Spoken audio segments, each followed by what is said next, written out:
Ang napapansin kasi po ng ilan, yung taas presyo dito sa Pilipinas, sa diesel natin and even sa gasolina, kung ikukumpara natin with sa other Southeast Asian countries, parang medyo malayo tayo, napakataas nung sa atin. Sinasabi ng Department of Energy, 99% daw po ng krudo natin dito sa bansa, ini-import natin. But aside from that fact, may iba pa po bang explanation kung bakit nga ganun kataas yung presyo ng krudo dito sa bansa? Well, DJ Chacha, dapat nating matandaan na yung mga karatig bansa natin sa ASEAN, yung iba sa kanila ay net exporter ng langis. Halimbawa, yung Malaysia as well as yung Brunei. Kaya ibang-iba yung strategiya, hindi mo sila talaga makukumpara sa sitwasyon natin.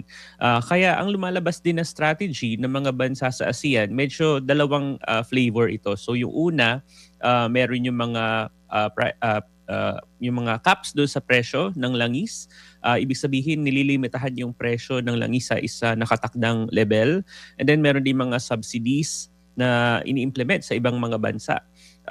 Pero sa Pilipinas ay wala tayong ganun kasi nag-eksperimento na tayo sa ganung klaseng polisiya way back, mga 1970s, 1980s at hanggang noong 1990s in fact.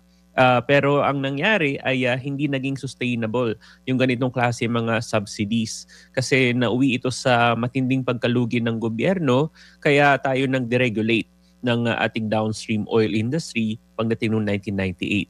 So kaya ngayon yun yung strategy natin pagdating sa crisis na ito.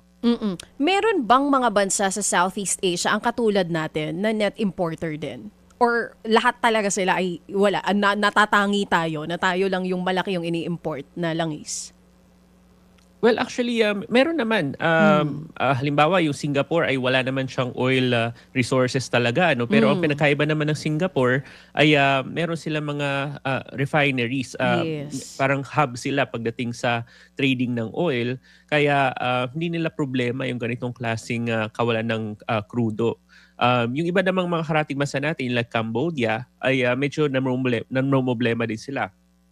Pero kumpara sa ibang mga ASEAN countries kasi hindi ganun kalaki yung konsumo nila ng langis, ng fuel kasi mas maliliit na bansa sila.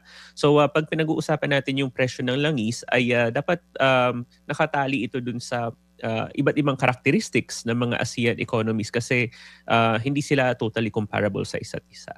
Mga kapatid, para sa iba pang mga balita at impormasyon, sundan niyo po kami sa X, Instagram, Facebook at syempre sa TikTok, True Network PH. Mag-subscribe din po kayo sa aming YouTube channel, True Network. May website din po tayo, truenetwork.ph at pwede niyo rin po kaming mapanood sa Channel 19 ng aming True FM TV. Lagi pa rin makinig sa radyo dito po sa 105.9 True FM dahil dito, laging true sa'yo, kapatid. Dito tayo sa